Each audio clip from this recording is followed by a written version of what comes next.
Je m'appelle Ammar Agoun.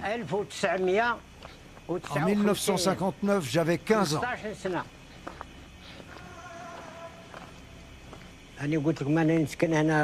Ma maison était tout en haut. Quand les avions sont arrivés, j'ai fui le hameau. L'hélicoptère m'a tiré dessus. Je suis tombé et j'ai continué en rampant. Mon frère Abderrahman, il m'a suivi. On a rejoint des gens ici et on est entré avec eux.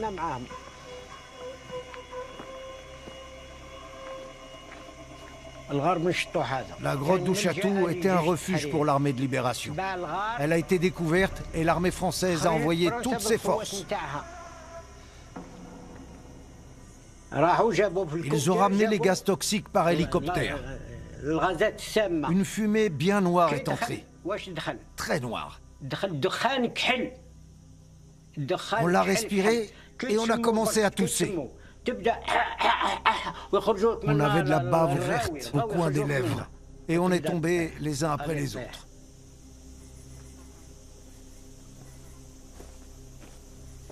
Je m'appelle Mohamed Labassi.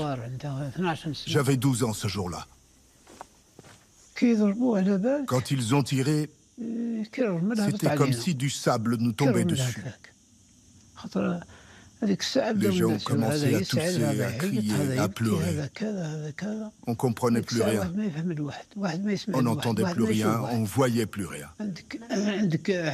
Mon oncle criait et mon père lui disait « Aïssa, récite la shahada ». Mon oncle a étouffé et il est mort sur place. Il a crié « Silence ». Les mots de Ammar Agoun et Mohamed Labassi résonnent jusqu'à nous pour briser un secret. Il était enfoui depuis plus de 60 ans.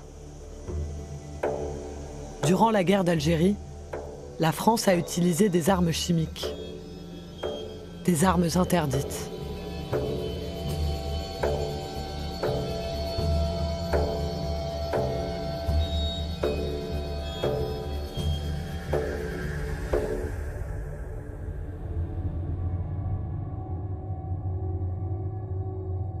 L'horreur de ces fumées toxiques est gravée dans notre mémoire depuis la Première Guerre mondiale. À partir de 1915, l'Allemagne, la France et leurs alliés les utilisent massivement. Chlore, phosgène, gaz moutarde. Plusieurs centaines de milliers de soldats en sont victimes. Les gaz brûlent, asphyxient et tuent. Ces armes invisibles deviennent le symbole de la guerre industrielle. Le pire que l'homme puisse infliger à l'homme. L'arme chimique, elle est associée au poison. Elle est associée à une mort douloureuse, à une mort horrible. Et les Romains le disaient déjà d'ailleurs. Hein. Armis bella non venenis guerri, on ne fait pas la guerre avec des armes empoisonnées. Et donc depuis le droit antique, depuis l'Antiquité, eh bien, l'utilisation des poisons, et en l'occurrence des armes chimiques, eh bien, est prohibée par le droit international et provoque une aversion extrêmement forte de la part des opinions publiques.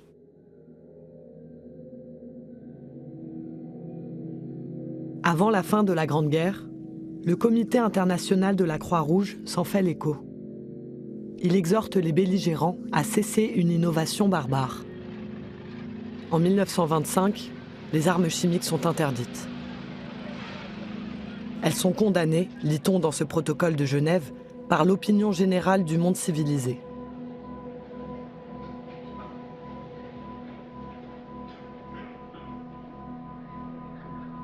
La France est la dépositaire de cet accord, la première des 135 nations à le signer. La fabrication, en revanche, reste autorisée.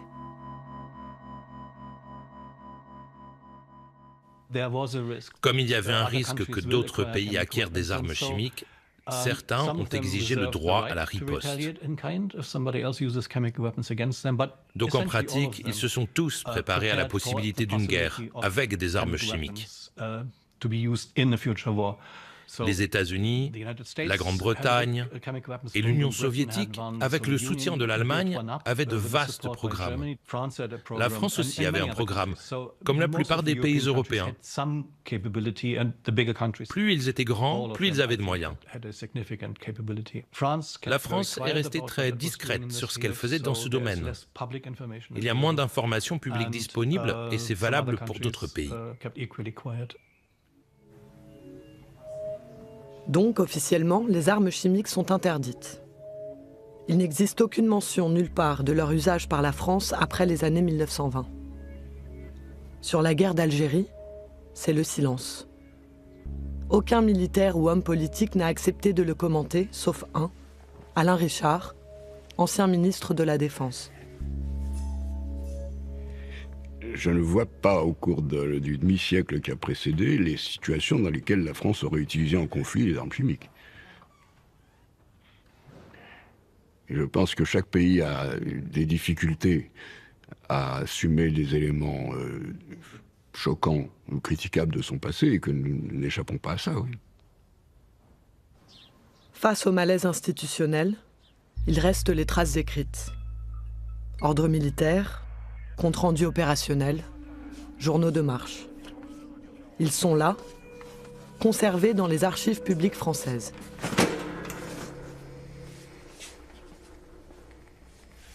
Voilà 7 ans qu'un homme se consacre à les déterrer. Christophe Lafaille est historien. Il épluche tous les cartons de la guerre d'Algérie relatifs aux armes chimiques. Comme ici, aux Archives nationales d'outre-mer, certains documents sont déclassifiés. Mais il se bat contre le ministère des Armées qui refuse l'accès à beaucoup d'autres. J'ai fait des demandes pour pouvoir accéder à ces archives sur la guerre chimique en Algérie. Et là, première demande, refus. Une nouvelle demande de carton refusée. Refus, encore une fois, archives incommunicables. Ce qu'on m'oppose, c'est le code du patrimoine. On me dit les archives qui sont contenues dans ces cartons vont vous permettre de concevoir, donc d'élaborer, de construire, de localiser ou d'utiliser des armes de destruction massive.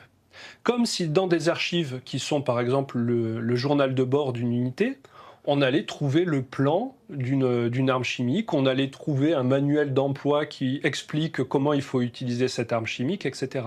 Donc ce sont des objections qui sont totalement farfelues. Et ce que ça veut dire, c'est qu'on s'interdit de comprendre ce qu'était réellement la guerre d'Algérie. Heure troublée en Algérie, où en plusieurs endroits du territoire, une série d'attentats ont été commis dans la nuit qui précéda la Toussaint. En 1954, les Algériens du FLN, le Front de Libération Nationale, lancent une vaste série d'attaques coordonnées. Elle marque le début de la guerre de décolonisation, après 125 ans d'occupation française. C'est une guerre de pauvres, qui utilise la guérilla comme moyen d'action. À Batna se sont déroulées les obsèques des 3 soldats du camp militaire, assassinés alors qu'ils montaient la garde. La France de la 4e République veut maintenir l'ordre.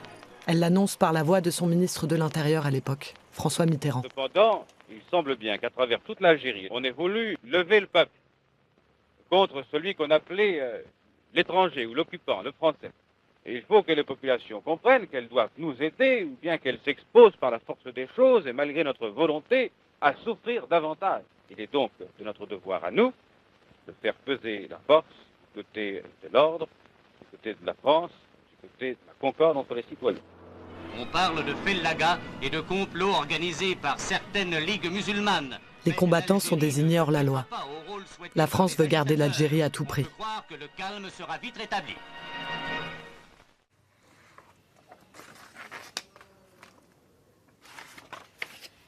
À force de demandes, Christophe Lafaille a obtenu l'ouverture d'un carton d'archives militaires, puis d'un autre, au compte-gouttes. Sans relâche, il a poursuivi sa quête dans les fonds privés. Les sites de vente en ligne, les caves des anciens soldats, les greniers de leurs descendants.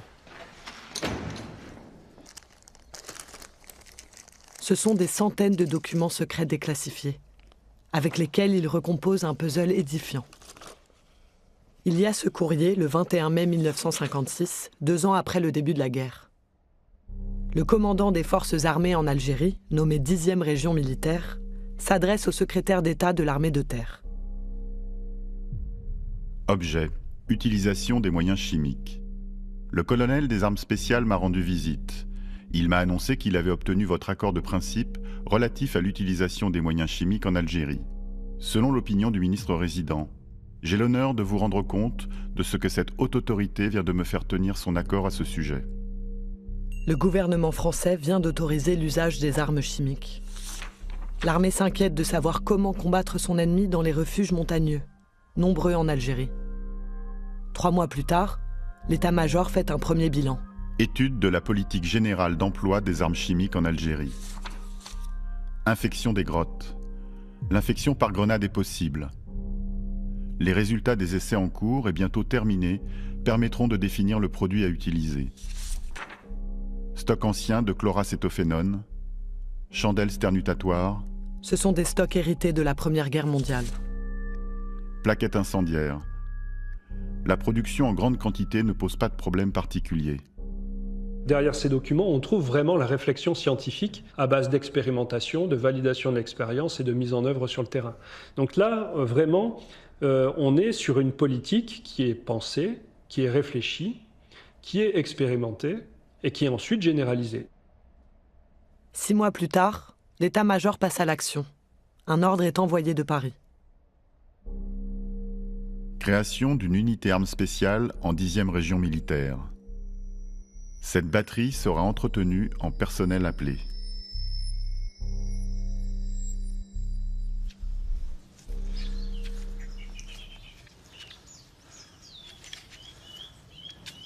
Jacques Huré a servi 29 mois sous les drapeaux.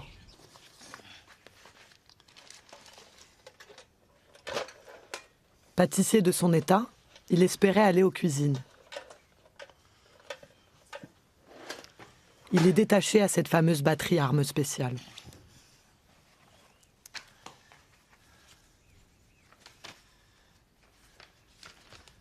Là, au cours de mon séjour, j'avais acheté une carte où j'ai marqué tous les endroits où je suis passé. Alors en Algérie, on était là pour traiter les grottes. Les traiter. Alors, les traiter, c'était d'abord... souvent, c'était les... Ils balançaient des gaz pour qu'ils ne puissent pas s'en servir. Parce que dans les trous, le gaz stagnait.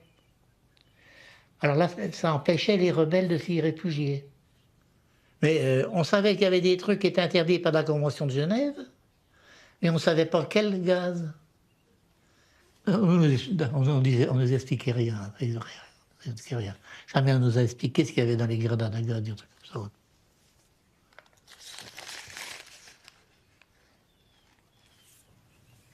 Ça, c'est la batterie armes spéciales.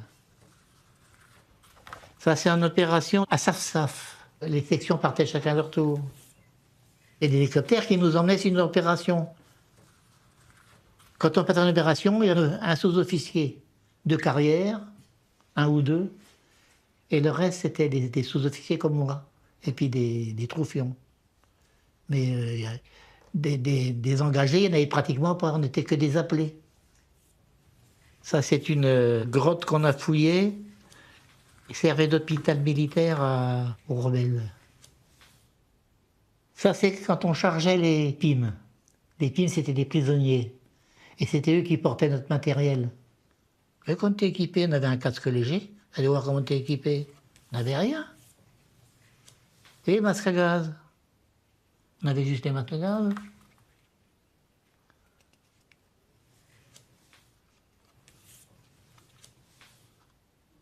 Oui, il y avait des choses que j'ai honte, encore même. Il nous arrivait de faire des fouilles. On balançait tout, hein. Jacques Huré garde certains souvenirs pour lui. Il en sort d'autres, comme ce journal de marche des opérations écrit par un soldat de la batterie armes spéciales. Alors, je ne sais pas si je dois vous montrer ça. Alors, c'était un carnet de liaison qui a été fait... Il y a marqué les opérations, vous voyez. Hein. Adieu, salle, boyau, galerie. La paroi verticale est là, à 3 mètres de l'entrée. La paroi verticale est là, à 3 mètres de l'entrée. Le seul qui a pu rentrer se replie. 13 heures. La grotte est occupée par les hors-la-loi.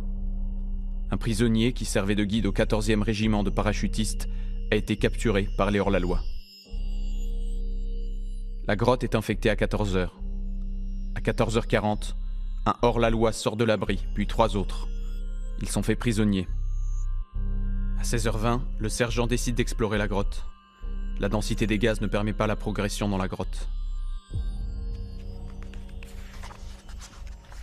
Avant d'utiliser ces armes spéciales, les soldats y étaient formés. Christophe Lafaille a acheté ce manuel d'instruction à un fils de militaire. La loi y est rappelée sans ambiguïté. En vertu d'engagements internationaux, la France s'interdit l'emploi en cas de guerre de certaines armes spéciales. Les gaz de combat, les armes biologiques. Leur emploi ne pourrait donc être justifié qu'à titre de représailles dans le cas où elles auraient été employées sans équivoque par l'ennemi sur des troupes ou populations françaises ou alliées. Voilà. Donc c'est loin d'être le cas en Algérie. Les indépendantistes n'ont pas d'armes chimiques. Ils utilisent les territoires montagneux à leur avantage pour se déplacer, se cacher et attaquer.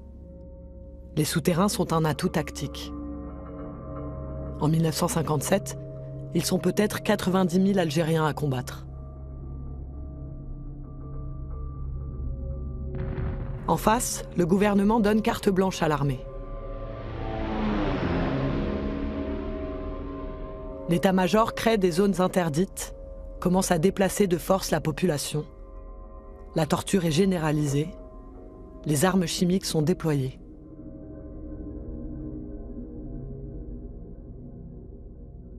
Très rapidement, en fait, c'est plus d'une centaine d'unités qui vont être créées partout en Algérie et qui vont utiliser ces moyens chimiques. Donc on passe finalement d'un emploi qui pouvait être encore un emploi limité à vraiment un emploi généralisé. Et dans ce cadre-là, le terme de guerre chimique prend tout son sens. À l'été 1958, le général Salan cumule pouvoir militaire et politique en Algérie. Il lègue à son successeur une stratégie éprouvée. Avant son départ, le 30 novembre, il s'adresse directement au ministre des Armées pour souligner l'importance des armes chimiques. Utilisation des armes spéciales pour le maintien de l'ordre en Algérie. L'emploi des armes spéciales pour interdire l'usage de lieux souterrains par les hors-la-loi n'a cessé de se généraliser en raison de son efficacité. Il a été décidé de doter toutes les troupes opérationnelles d'éléments aptes à remplir les missions spéciales. Il existe 70 équipes de bataillons, plus 26 équipes, plus 12, plus 11. Le général Salan crée des sections armes spéciales sur tout le territoire. À la batterie armes spéciales, 3 équipes, plus 4 équipes, plus 7, plus 4.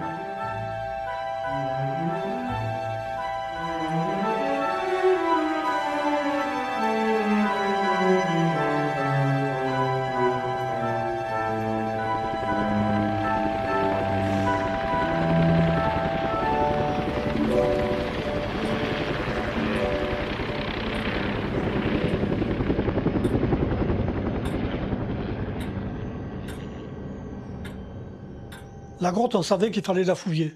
Plus vite elle serait fouillée, plus vite on en finirait. Elle ne parlait que d'inconscience. Si vous posez des questions, vous ne rentrez pas. Alors, notre tactique, c'était ça. La fouiller, la gazer, et si possible, faire sauter l'entrée. Quand elle était occupée, c'était plus difficile, mais ils savaient qu'ils allaient mourir gazés. Ils se rendaient. Après, c'était plus notre ressort. Hein. Jean a passé 28 mois en Algérie. 10 mois en section grotte dans le massif des Aurès.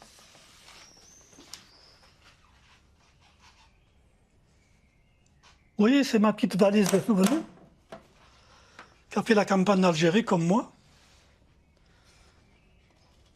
Alors, c'est le recueil des photos que j'ai pu récupérer. Toutes les photos que j'ai eu l'occasion de prendre en opération, elles m'ont été confisquées. On ne m'a jamais donné d'explication. Les seuls que j'ai se trouvent à cette page. La pellicule était dans l'appareil. Personne ne m'a rien demandé.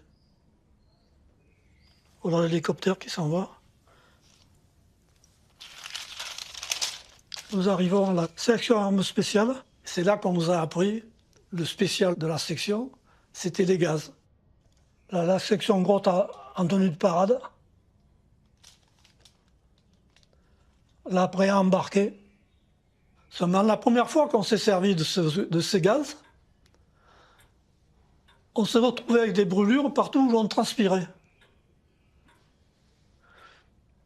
Alors on a protesté, et c'est là qu'on nous a fourni des combinaisons étanches. J'ai jamais su la composition de ces gaz. Ça se présentait par des grenades ou des pots qui avaient la valeur de 50 grenades. Pour avoir jeté un de ces pots, Jean Vidalin a été décoré. Sapeur de section armes spéciales, courageux et volontaire pour toutes les missions dangereuses, a secondé avec une rare efficacité son chef d'escouade, permettant ainsi la mise hors de combat de 10 adversaires. Cette citation comporte l'attribution de la valeur militaire avec la croix de bronze.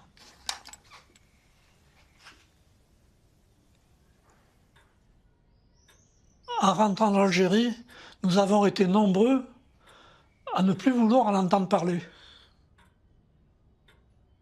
C'est fini. D'ailleurs, personne ne nous a rien demandé. Ça a été un mutisme total. Je ne me suis pas endormi une fois, en 60 ans, sans me passer à la guerre d'Algérie.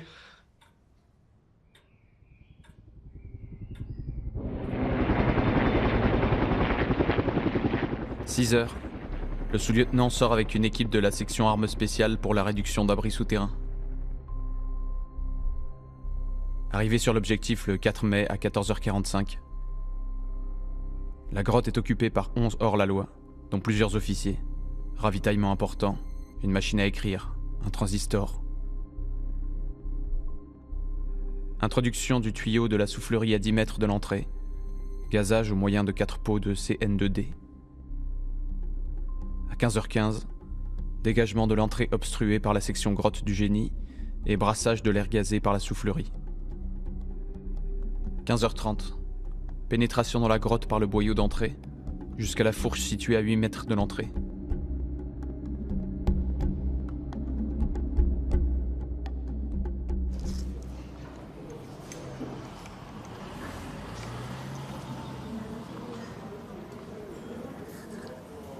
On m'appelait le rat, parce que j'allais partout.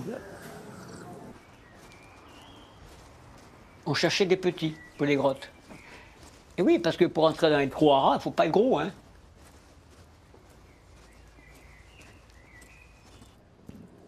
Mais j'étais volontaire après, hein. Est-ce que tu es au commando? Voilà, ben oui. Le commando, c'est pas facile, hein. De temps en temps, ici, ils font du nettoyage. Il y a certaines odeurs qui me rappellent ce gaz. Armand Casanova s'est engagé à 18 ans. Il y restait 2 ans et 3 mois en section armes spéciales, au rythme de 2 à 3 opérations de grotte par mois. L'odeur du gaz, je le sens encore, hein. Je le sens, il est mémorisé, hein. Je le sens, hein. Puis la mort aussi, il la sent, hein. Ouais, vous savez, quand on a fait 27 mois là-dedans,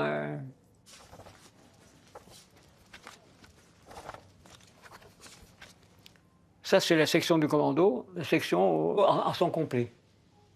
La sergent Pachuki, Ghezani qui a été tué, Slonska aussi, Fischer est mort, je sais pas quoi. Voilà, il ne reste pas beaucoup. Hein. Enfin, une fois, j'ai fait une grotte, c'était, je ne sais plus quel endroit, je suis rentré dans la grotte à 2h du matin, j'en suis sorti à 15h.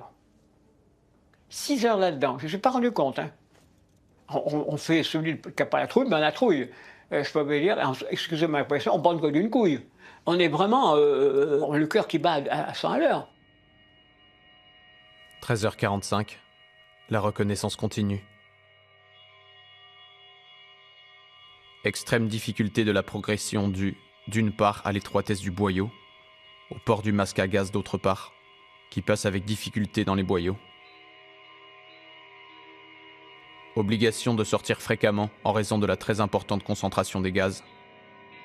16h30. La progression est stoppée par de nombreuses murettes de pierre construites par les hors-la-loi.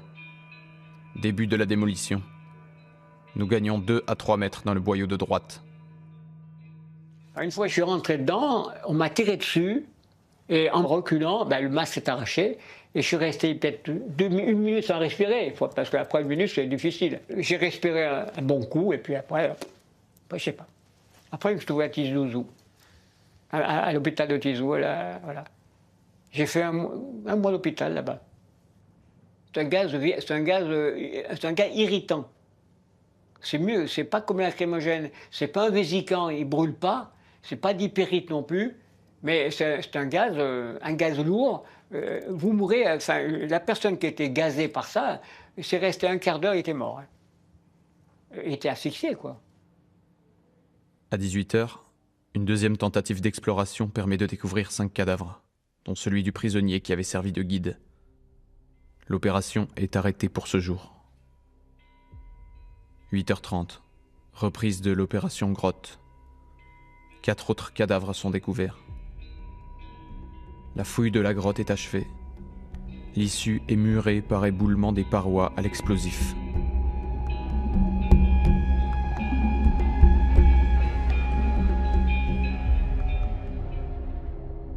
C'est des gaz qui étaient assez lourds, qui s'accrochaient aux parois. C'est comme de la poussière sur les murs. Si vous bougez, ça se répartit dans la grotte. Elles sont inutilisables pendant au moins 10 ans, 12 ans. Ce gaz porte un nom, CN2D. Christophe Lafaille en a retrouvé la trace dans les archives militaires. Les munitions portaient un code de couleur selon les mélanges qu'elles contenaient et les quantités, de 70 grammes à 5 kilos. Grenade, CN2D, 160 grammes, gris, ceinture verte et violette. Chandelle, 5000 grammes, CN2D, violet dans macaron violet.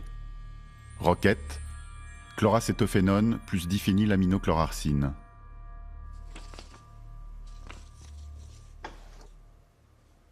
Chloracétophénone, 30 grammes de DM, 21 grammes de perchlorate d'ammonium. Les spécialistes capables de définir ces gaz sont rares.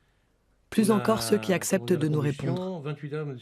Claude Lefebvre est retraité de l'armée française, spécialiste du nucléaire et du chimique. Une émission régulière de 22 minutes quand même. Donc vous imaginez le volume que ça... Alors, le CN2D, vous avez un mélange de dérivés arséniés, qui est la densite, et un dérivé cyanuré, qui est la chloroacétophénone. Là, ce mélange-là, on est sûr que ça marche, quoi. Quelqu'un qui se protège pas, qui n'est pas en mesure de se protéger avant l'attaque, au moment de l'attaque, on peut plus se protéger. Et il va vomir, il va pleurer, il va avoir les poumons qui le brûlent. En fait, c'est fini, quoi. Le but, toujours, ce but initial, c'est d'empêcher la cible de pouvoir se protéger. C'est ça, le but final. Alors, pour s'en protéger, il n'a qu'une solution, c'est de sortir. De quitter l'atmosphère viciée, ou s'il veut persister à rester, il en meurt.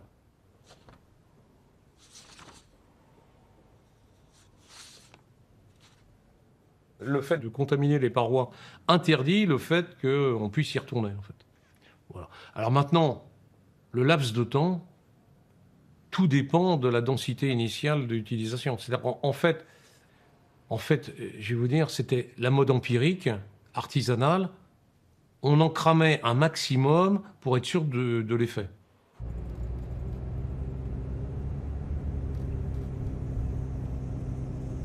Dans le massif des Aurès, à l'est de l'Algérie, le CN2D a laissé son empreinte indélébile.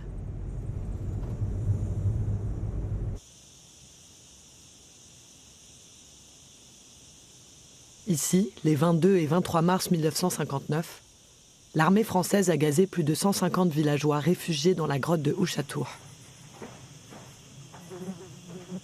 Seuls les plus jeunes ont survécu.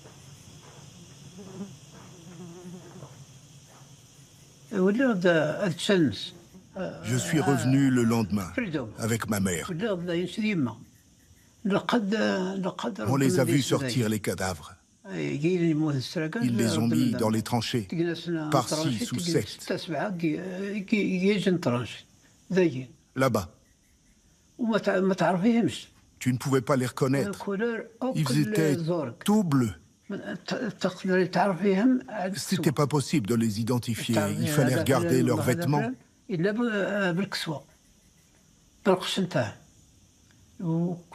corps étaient tout ronflés. Ils étaient méconnaissables.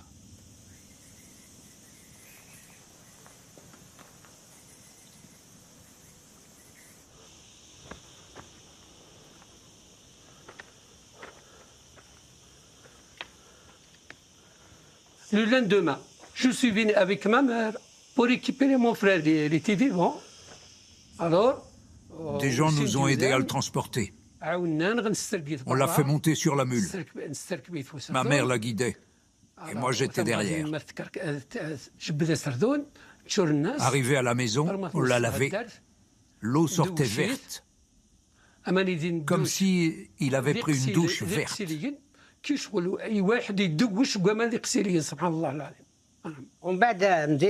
vais te dire comment nous, les 6, on a survécu. On a uriné dans des pots. Après chaque tir, on enlevait nos chemises et on les trempait dans l'urine pour protéger nos visages. C'est pour ça que les gaz toxiques n'ont pas eu d'effet sur nous. Nous, on était jeunes. Alors les Français, ils nous ont laissé partir et ils se sont retirés. Quand on est arrivé à 500 mètres, ils ont fait exploser la grotte. Écoute, 118 personnes ont été tuées dans la grotte. Lorsqu'on est retourné, on entendait les lamentations des femmes partout. Toutes les femmes pleuraient dans les maisons. Personne n'avait été épargné. Parce que tout le monde a perdu un membre de sa famille. C'était comme un film d'horreur, parce que tu entendais des pleurs partout. On pleurait partout.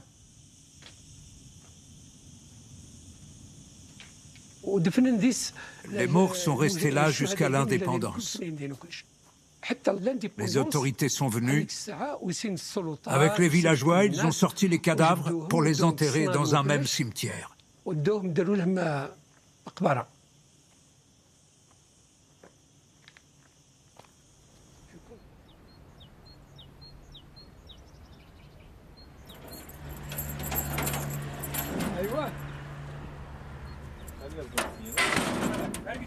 Le monument aux morts honore les victimes de la grotte Ouchatour.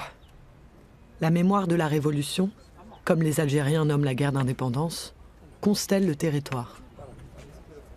C'est une fierté nationale. Personne, pour autant, n'a su l'ampleur de cette guerre chimique.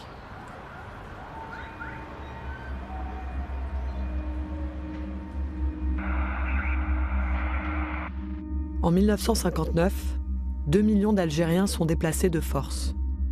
L'armée française lance de gigantesques opérations pour détruire les derniers sanctuaires de l'armée de libération nationale. C'est le plan Chal. Il rationalise 5 ans de tactique militaire, dont l'emploi des armes chimiques. Le général commandant en chef des forces en Algérie a prescrit une réorganisation des armes spéciales. Les sections grottes sont un atout capital pour le général Chal. Chaque section est composée d'un groupe de commandement et de 3 équipes semblables de traitement. Son effectif est de 38. Le général commandant en chef, attachant personnellement une importance particulière à la formation des sections armes spéciales de zone, en appelle à l'attention des généraux. Général d'armée aérienne, Maurice Chal. Il systématise l'usage du chimique. Même les grottes inoccupées sont gazées pour empêcher toute utilisation. Chaque grotte traitée fera l'objet d'une fiche de renseignement détaillée établie par le secteur intéressé. Christophe Lafaille tente de recenser toutes ces opérations. Un travail dantesque.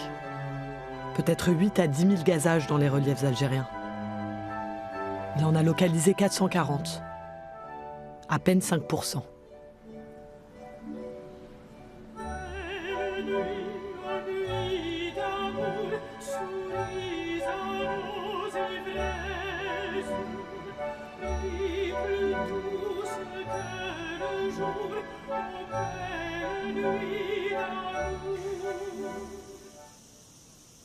Le plan Chal est arrivé dans les montagnes de Kabylie à l'été 1959. 60 000 soldats furent dépêchés ici, dans le massif du Djurdjura. C'est l'opération Jumelle. Cette grotte, appelée la grotte du Lion, fait partie des nombreuses gazées par Armand Casanova.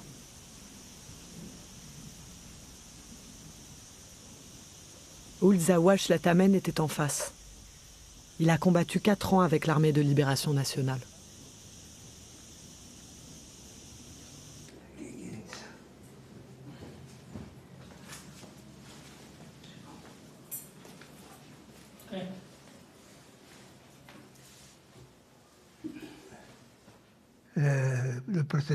L'opération Jumelle a démarré début 59.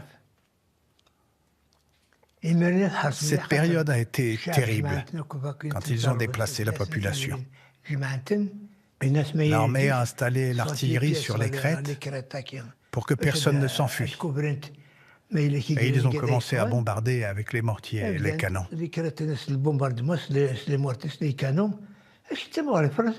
La France a utilisé tout ce qu'elle avait en sa possession. Tout. Le gaz, l'aviation, les bombardements.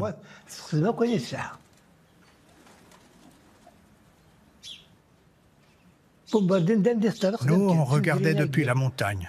On pensait que tout le monde avait été assassiné. Les villages étaient détruits. On voyait que de la fumée. Moi, j'allais au ravitaillement dans les villages. Les villageois nous ont beaucoup aidés. Les femmes, surtout. Elles ont caché les blessés, ramené du ravitaillement, fait passer des courriers. Les femmes ont beaucoup souffert. J'ai été blessé à la main. J'ai pris une balle là.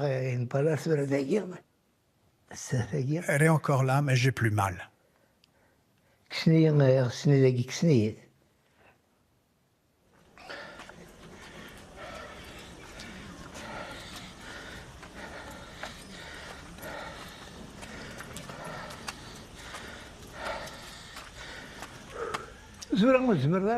Encore aujourd'hui, on ne peut pas tout raconter.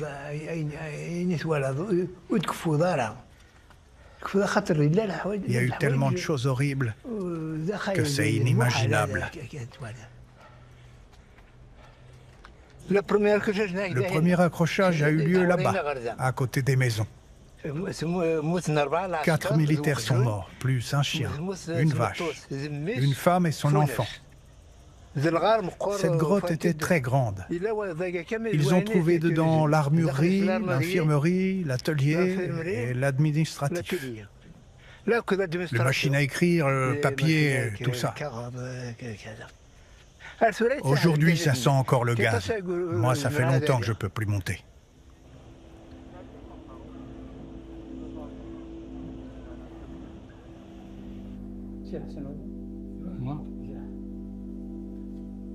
Cette mémoire de la guerre se perdrait sans les descendants qui la transmettent.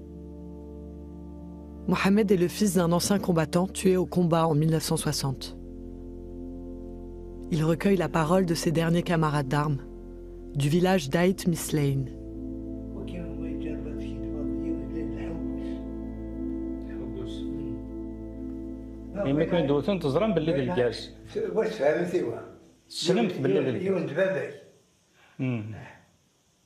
إما كنا المعركة إذا ذكروا شغل كان الجاز فاكسيون كان يفيدنا لابانتور تذكرنا بيوزع لابان يتشعل تمس شان مثل بابا ما تشعل يلحق القاع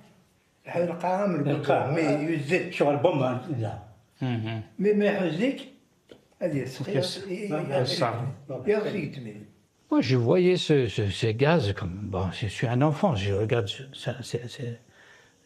C'est de la rétrospective, c'est-à-dire on m'a raconté, on m'a parlé de ces gaz. Aujourd'hui même, il y a ceux qui nous disent que ça sent encore, tu peux larmoyer, tu peux éternuer, tu ne peux pas rentrer dans certaines grottes. Aujourd'hui même. Moi, je voyais comme une politique de terre brûlée. C'est-à-dire que la France avait perdu la guerre, politiquement parlant, et il fallait détruire le plus possible.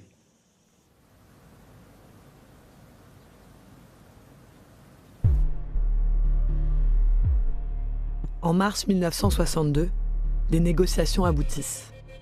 Le gouvernement provisoire algérien et le gouvernement français signent l'arrêt des combats. Avec les accords d'Évian, ils entérinent la fin de 8 ans de guerre. La conclusion du cessez-le-feu en Algérie. Les dispositions adoptées satisfont la raison de la France. Dans le plus grand secret, un autre accord est passé à Évian.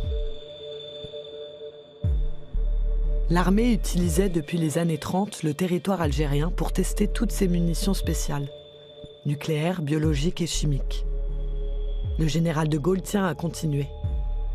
B2 Namous, la base réservée aux chimiques et aux biologiques, est conservée par la France.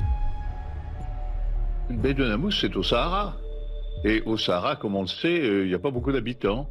Et les expérimentations de la France à B2 Namous ne gênaient pas du tout l'Algérie. Au contraire, je dirais au contraire parce que ça apportait autour de B2 Namous une certaine activité qui a disparu complètement quand nous avons fermé le centre. Si Pierre Mesper n'avait pas été ancien Premier ministre, je pense qu'il aurait été sous le coup de la violation du secret défense, puisqu'il a révélé ce que beaucoup de gens savaient à propos du programme militaire chimique français, et notamment en Algérie. Mais cette base a continué à fonctionner bien après l'indépendance algérienne.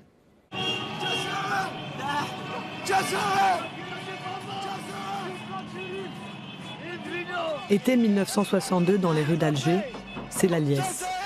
Les Algériens ont gagné leur indépendance.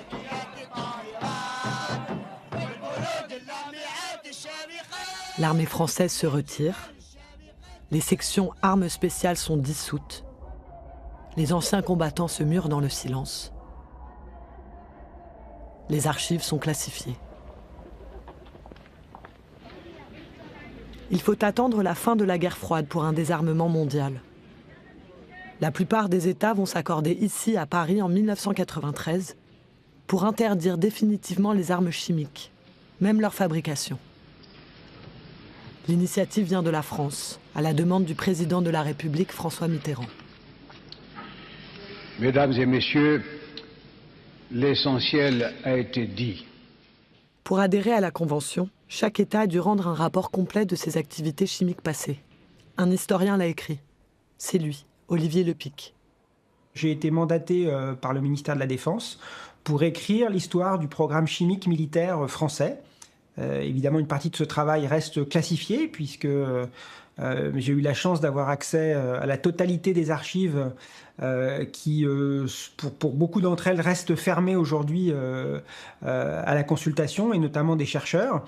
Je vais être parfaitement honnête. Le prétexte qui consiste à dire que la consultation de ces archives pourrait permettre à des personnes mal intentionnées de fabriquer une arme de destruction massive, elle ne tient pas la route plus de 5 minutes. C'est un paravent derrière lequel on s'abrite pour éviter de mettre à jour un certain nombre d'autres secrets qui sont des secrets historiques et pas des secrets technologiques. La République française a enterré l'histoire des armes chimiques en Algérie. Mais 60 ans plus tard, les effets des gaz se font encore sentir. Car le CN2D, le gaz utilisé par les sections de grottes, a des conséquences irréversibles.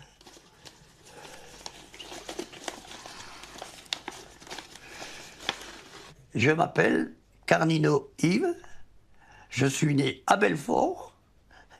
Je suis issu d'une famille de militaires. C'est pour ça que la patrie, on apprenait la patrie, on apprenait la France.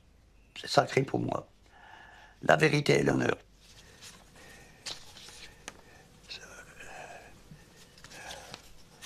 Indochine.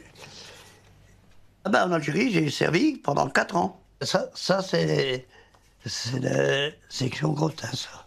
Les gars, j'avais. Et cette grotte, on est tombé, là, il y en a un qu'on a foutu en l'air, qui a pris une balle dans la tête, d'ailleurs. J'ai employé 3 pots de gaz, 15 000 mètres cubes. Ils ont brûlé les mecs qui étaient dedans, là. Il y a des choses dures, là, hein.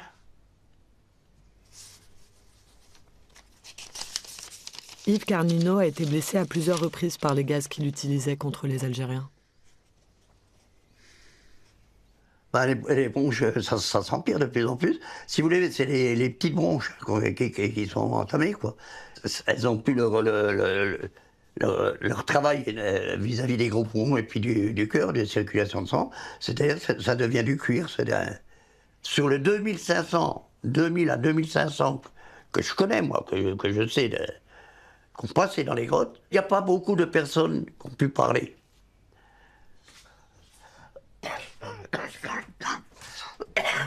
Lorsqu'il a demandé une pension d'invalidité, l'armée n'a pas cru à sa blessure par gaz. Puis j'ai eu le dossier il n'y a pas longtemps dans les mains. C'est toute la procédure administrative juridique. J'ai fait 15 ans de procédure contre le ministère de la Défense pour faire reconnaître mes droits. Ça se baladait d'expertise en expertise. Je crois qu'il y a 3 ou 4 expertises. Le ministère de la Défense, pour eux, c'était pas reconnu. Bien sûr, ils ne connaissaient pas les gaz. J'étais un monteur, on n'employait pas les gaz. Les fonctionnaires, les responsables qui sont au ministère de la Défense ne peuvent pas le comprendre, puis c'est confidentiel défense. Les munitions que nous avions, les caisses de munitions, le travail qu'on faisait, c'était en confidentiel d'État. Yves Carnino a réuni des témoignages et des archives. Enfin, le ministère a reconnu qu'il avait été gazé au combat. Une brèche a été ouverte. Là-dedans, c'est tous des gens qui étaient comme moi. Hein? On l'a tué par des gaz. Et ça me suit encore maintenant, ça.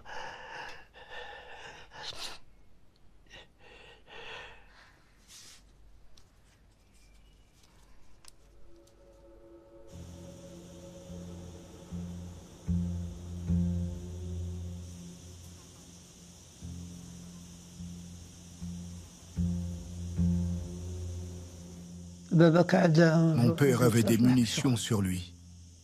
Il a dit, je ne sors pas. Mais vous sortez. Il est encore là aujourd'hui. Un rocher lui est tombé dessus. On ne sait pas à quel endroit il est. On l'ignore. On ne l'a jamais retrouvé.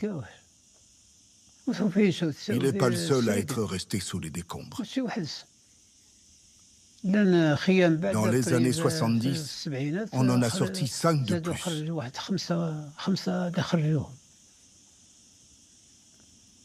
Lui, il est toujours là.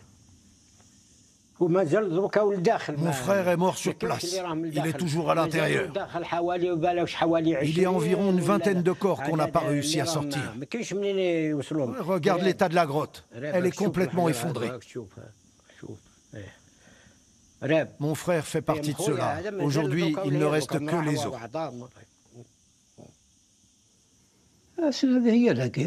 C'est ça la guerre. Tu comprends? C'est normal que j'ai mal au cœur. C'était mon père, je ne l'oublierai pas.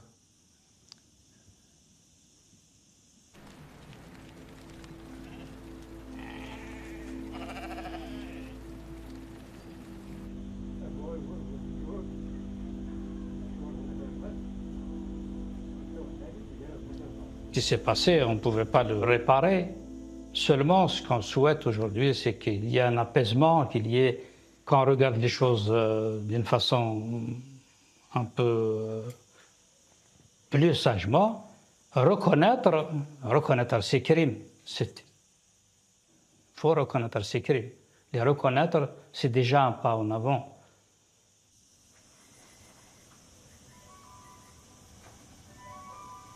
L'usage des gaz asphyxiants ne date pas de la guerre d'indépendance algérienne. Il trouve racine avant. En 1845, lors des débuts de la colonisation, les Algériens se réfugièrent dans les grottes.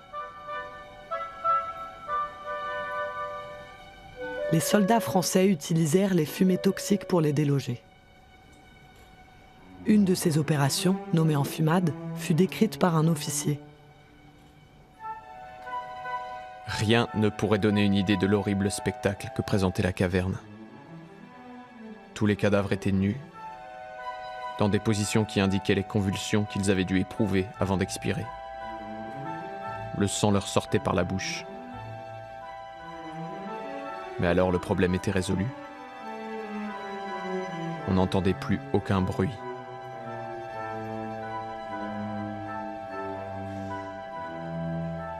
Je pense que voilà, les travaux des historiens l'ont montré, la France n'a pas fait que des choses extraordinaires pendant la guerre d'Algérie. Il y a même eu il faut le dire, des crimes de guerre, que ce soit la torture, que ce soit un certain nombre d'exécutions sommaires, que ce soit l'utilisation de substances chimiques, notamment dans la guerre des grottes, et probablement d'autres choses. Une grande nation est une nation qui assume son passé, y compris ses erreurs, et il faudra qu'un jour la France les assume.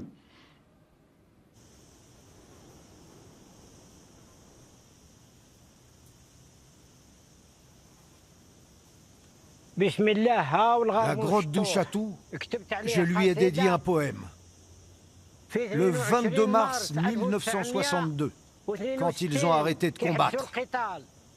الله يرحم الشهداء على الوطن ماتوا أحرار جزائر يا رمز العروبة ملاويتي من أضرار نصرك ربي وعدت دولة وسبحتي قلعة للأحرار